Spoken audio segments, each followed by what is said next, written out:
Hello बच्चों, कैसे हो आप सब। मैं आशा करती हूँ आप सब बहुत ही अच्छे और स्वस्थ होंगे। तो आज की कक्षा में हम शुरू करने वाले हैं हमारा अध्याय नंबर 5 और इसका नाम है सर्वनाम मतलब प्रोनाउन। ठीक है बच्चों, तो चलिए शुरू करें। आइए शुरू करते हैं। अच्छा बच्चों, इससे पिछली कक्षा में आपने क्या पढ़ा था, आपको याद है? देखिए, हम पढ़ चुके हैं संज्ञा के बारे में, शब्द के बारे में और वाक्य के बारे में, है ना बच्चों। चलिए अब आगे शुरू करते हैं एक नया अध्याय सर्वनाम। ठीक है बच्चों, देखिए शुरू करें। बार बार संज्ञा का प्रयोग व्याकरण में अच्छा नहीं लगता, इसलिए वह भाषा में सर्वनामों को भी स्थान देता है। ठीक है बच्चों, तो समझ आया कि अगर हम एक वाक्य में हर बार संज्ञा का ही प्रयोग करेंगे तो वो कुछ अटपटा लगेगा। ठीक है बच्चों, चलिए देखें तो अब इसको हम किस प्रकार बदल सकते हैं। देखिए, आओ चित्र एवं उदाहरण के माध्यम से समझें। तो देखिए यहाँ पे एक चित्र दिया गया है। ठीक है, अब नीचे क्या लिखा है देखें। गरिमा एक अच्छी लड़की है, यह कक्षा 4 में पढ़ती है। इसके पिताजी बैंक मैनेजर हैं, इसकी माताजी अध्यापिका हैं। इसका एक भाई है, इसके भाई का नाम राघव है। इसे कई पुरस्कार भी मिले हैं। ठीक है बच्चों, अब आगे देखिए। इन वाक्यों में गरिमा संज्ञा, ठीक है, इन वाक्यों में गरिमा संज्ञा के स्थान पर यह, इसकी, इसके और इसे का प्रयोग किया गया है।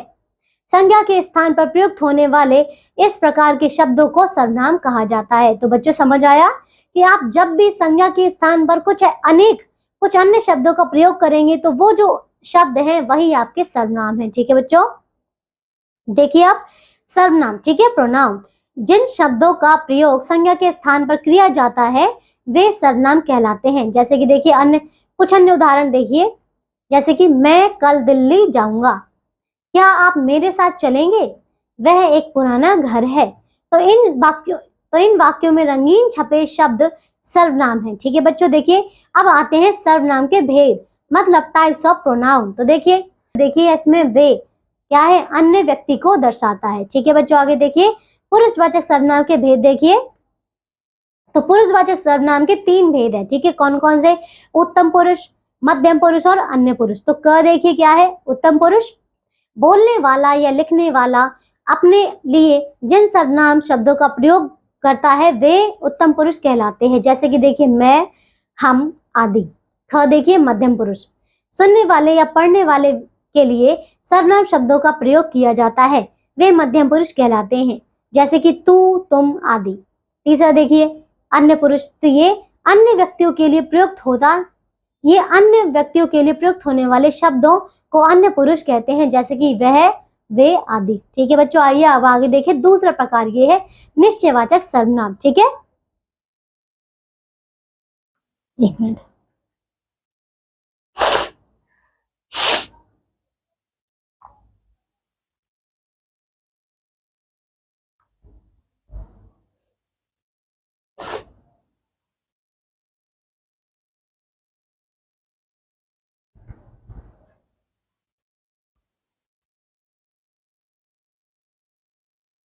चलिए, तो दूसरा प्रकार है निश्चयवाचक सर्वनाम। ठीक है, जिन सर्वनाम शब्दों का प्रयोग निश्चित व्यक्ति या वस्तु की ओर संकेत करने के लिए किया जाता है उन्हें निश्चयवाचक सर्वनाम कहते हैं। जैसे कि देखिए उदाहरण है कुछ, मैं वह गुब्बारा लूंगा, ठीक है, मुझे यह किताब चाहिए, ये तुम्हारे जूते हैं। ठीक है, इन वाक्यों में वह, यह और ये निश्चयवाचक सर्वनाम है। ठीक है, समझ आए बच्चों। चलिए आप करते हैं तीसरा, ये है निश्चयवाचक सर्वनाम। तो तीसरा है अनिश्चयवाचक सर्वनाम। ठीक है, जिन सर्वनाम शब्दों से किसी निश्चित व्यक्ति या वस्तु के होने का बोध नहीं होता है उन्हें अनिश्चयवाचक सर्वनाम कहते हैं। जैसे कि कुछ, कोई आदि। ठीक है, कुछ उदाहरण है, कोई आ रहा है, दूध में कुछ पड़ा है। ठीक है बच्चों, अब आगे देखो। तो इन वाक्यों में कोई और कुछ अनिश्चयवाचक सर्वनाम है, जैसे कि कोई, कुछ आदि। चलिए तो चौथा प्रश्न देखिए। चलिए तो चौथा प्रकार देखिए, ये है संबंधवाचक सर्वनाम। ठीक है बच्चों, देखो तो जो शब्द दो शब्दों या वाक्यों को जोड़कर उनमें संबंध बताते हैं उन्हें संबंधवाचक सर्वनाम कहते हैं। जैसे कि क्या क्या हो जाएगा, जो, सो, जैसा आदि। कुछ उदाहरण है उन्हें देखते हैं। तो जैसा करोगे वैसा भरोगे। ठीक है, इसमें दूसरी, जिसकी लाठी उसकी भैंस। ठीक है,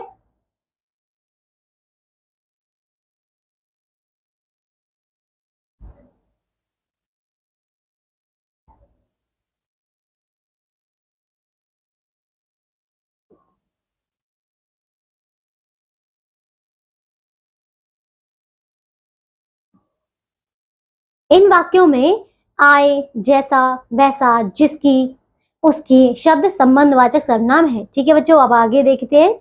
यह है पांचवा प्रश्नवाचक सर्वनाम। ठीक है, देखिए, जिस सर्वनाम से किसी व्यक्ति या वस्तु के विषय में प्रश्न पूछा जाए उसे प्रश्नवाचक सर्वनाम कहते हैं, जैसे कि कौन, क्या, किसने आदि। कुछ उदाहरण है, आइए देखें। तो दरवाजा कौन खटखटा रहा है। ठीक है। दूसरा देखिए, उसका नाम क्या है। तीसरा देखिए, यह शीशा किसने तोड़ा। ठीक है बच्चों, आगे देखो। तो इन वाक्यों में कौन, क्या और किसने का प्रयोग पूछने के लिए किया गया है। ठीक है, अतः ये प्रश्नवाचक सर्वनाम है। तो बच्चों समझ आया आपको। आइए अब इसका छठा प्रकार देखते हैं, ये है निजवाचक सर्वनाम। ठीक है, जिस सर्वनाम का प्रयोग कर्ता के निज मतलब स्वयं के अर्थ के लिए किया जाता है उसे निजवाचक सर्वनाम कहते हैं। जैसे कि उदाहरण है स्वयं, अपने आप, खुद, आप, यदि। ठीक है, देखिए, जैसे कि चिंता मत करो, अपना काम मैं स्वयं ही करता हूँ। दूसरा देखिए, मैंने खुद अपनी आंखों से तुम्हें देखा था। तीसरा देखिए, चिंता मत करो, वह अपने आप उठ जाएगा। चौथा देखिए, वह अपना खाना आप ही बनाता है।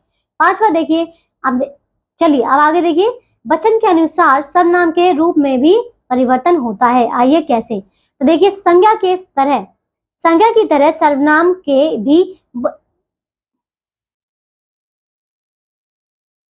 तो संज्ञा की तरह ही सर्वनाम के भी एक वचन बहुवचन होते हैं। जैसे कि देखिए, मैं एक वचन है, हम बहुवचन है, यह एक वचन है और ये बहुवचन है। ठीक है बच्चों, तुम और आप सर्वनामों का प्रयोग हमेशा बहुवचन की तरह ही होता है, चाहे इन्हें एक व्यक्ति के लिए ही क्यों ना कहा जा रहा है। ठीक है बच्चों, अब आगे देखिए।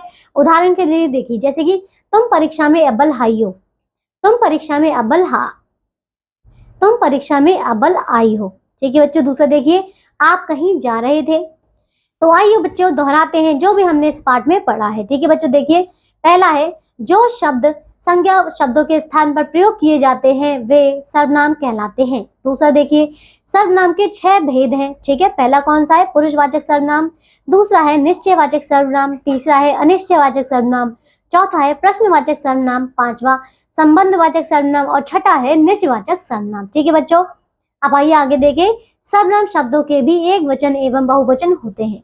ठीक है बच्चों, तो ये अध्याय हमने पूरा कर लिया है, लेकिन अभी आपको इसके अभ्यास के प्रश्नोत्तर करने हैं। ठीक है बच्चों, तो आइए मेरे साथ हम करते हैं अभ्यास के प्रश्नोत्तर। ठीक है बच्चों, देखिए,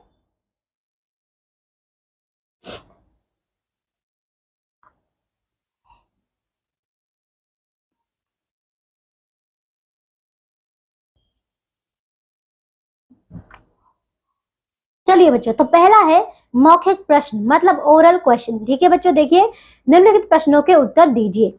तो चलिए बच्चों जल्दी जल्दी मुझे एक एक करके इन सबका उत्तर दीजिए। सर्वनाम किसे कहते हैं। ठीक है, सर्वनाम किसे कहते हैं बताइए। तो संज्ञा के स्थान पर प्रयोग किए जाने वाले शब्दों को संज्ञा के स्थान पर प्रयोग किए जाने वाले शब्दों को सर्वनाम कहते हैं। ख देखिए, सर्वनाम के कितने भेद होते हैं। तो सर्वनाम के 6 भेद होते हैं। ग देखिए, सर्वनाम के भेदों के नाम लिखिए। तो अभी तो आपने देखा कौन कौन सा था, आइए दिखाती हूँ मैं आपको। यहाँ देखिए, पुरुषवाचक सर्वनाम, निश्चयवाचक सर्वनाम, अनिश्चयवाचक सर्वनाम, प्रश्नवाचक सर्वनाम, संबंधवाचक सर्वनाम और निजवाचक सर्वनाम। ठीक है बच्चों, आइए तीसरा देखें, आइए चौथा देखें। घ निश्चयवाचक सर्वनाम और अनिश्चयवाचक सर्वनाम में क्या अंतर है। तो निश्चयवाचक सर्वनाम किसी निश्चित व्यक्ति के बारे में बताता है, जैसे कि यह, वह। अनिश्चयवाचक है जैसे कि कुछ, कोई, ये क्या है, अनिश्चय है, अनिश्चय है। ठीक है बच्चों, आइए छठा देखिए इसका अड़ा, आइए पांचवा देखिए इसका अड़ा। ये है निजवाचक सर्वनाम का उदाहरण दीजिए। निजवाचक मतलब जैसे कि मैं, ठीक है, मेरा। आइए बच्चों, अब इसका करते हैं दूसरा प्रश्न, ये है लिखित प्रश्न मतलब रिटन क्वेश्चन। तो आइए देखिए, पहला है सही उत्तर के आगे सही का चिन्ह लगाइए। तो देखिए, क है संज्ञा के स्थान पर प्रयोग होने वाले शब्द कहलाते हैं, क्या कहलाते बताइए, सर्वनाम। ठीक है बच्चों, ख देखिए, अपने लिए किस सर्वनाम का प्रयोग होता है, पुरुषवाचक, निश्चयवाचक या निजवाचक। तो ये है निजवाचक। ठीक है बच्चों, अब ग देखिए, जल में कुछ गिर गया है, वाक्य किस सर्वनाम का उदाहरण है। कुछ कह रहा है ये, है ना, मतलब ये क्या है, अनिश्चयवाचक। ठीक है बच्चों, अब देखिए घ, जैसी करनी वैसी भरनी में कौन सा सर्वनाम है? ये क्या कर रहा है? यहाँ पे जोड़ रहा है, तो ये है संबंधवाचक। ठीक है बच्चों, अब आइए दूसरा प्रश्न करें। तो ये है नीचे लिखे वाक्यों में सर्वनाम शब्द छांटकर उसके भेद लिखिए। तो पहला एक, रंजना अपना काम स्वयं करती है, तो इसमें सर्वनाम क्या है? इसमें सर्वनाम है अपना। ठीक है, और भेद क्या है इसमें? ये भेद है इसका कौन सा? निजवाचक। ठीक है, ख देखिए, किसी ने गमला तोड़ दिया, किसी क्या है? अनिश्चयवाचक है। ठीक है, और किसी क्या है? यहाँ पे सर्वनाम है और ये क्या है? अनिश्चयवाचक है।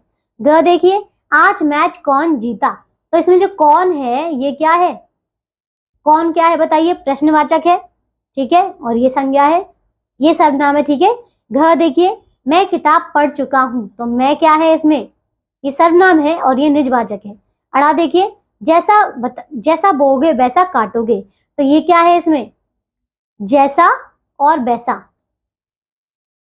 ठीक है, ये क्या है? ये आपके संबंधवाचक है। ठीक है, आइए आप करें तीसरा प्रश्न। निम्नलिखित वाक्यों में उचित सर्वनाम शब्द चुनकर लिखिए। तो क है इसका, डैश आज स्कूल नहीं आऊंगा, तो मैं आज स्कूल नहीं आऊंगा। ठीक है बच्चों, ख देखिए, डैश नई कार कब खरीदी, तुमने नई कार कब खरीदी। ग देखिए, डैश शाम को क्रिकेट खेलेंगे, हम शाम को क्रिकेट खेलेंगे।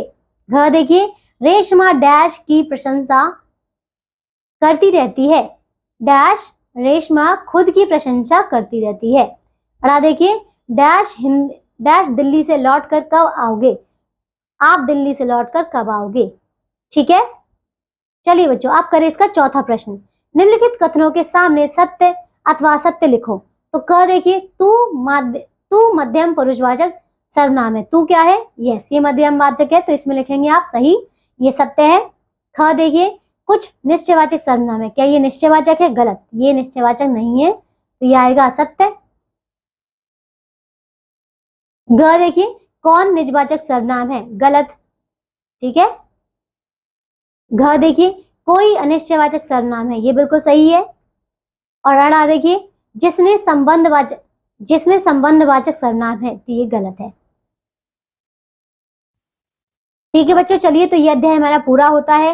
अब आखिर में आपको एक क्रियात्मक कार्य मतलब एक्टिविटी वर्क दिया गया है, इसको आप अपने सहपाठियों के साथ, मित्रों के साथ मिलकर पूरा करेंगे। ठीक है बच्चों, तो ये अध्याय हमारा यहीं पूरा होता है। मैं आशा करती हूँ अब आपको सर्वनाम का अच्छे से ज्ञान हो गया होगा। अब हम मिलेंगे एक नई कक्षा में ऐसे ही एक नए अध्याय के साथ। तब तक के लिए आप सब अपना ध्यान रखिए और स्वस्थ रहिए। बाय।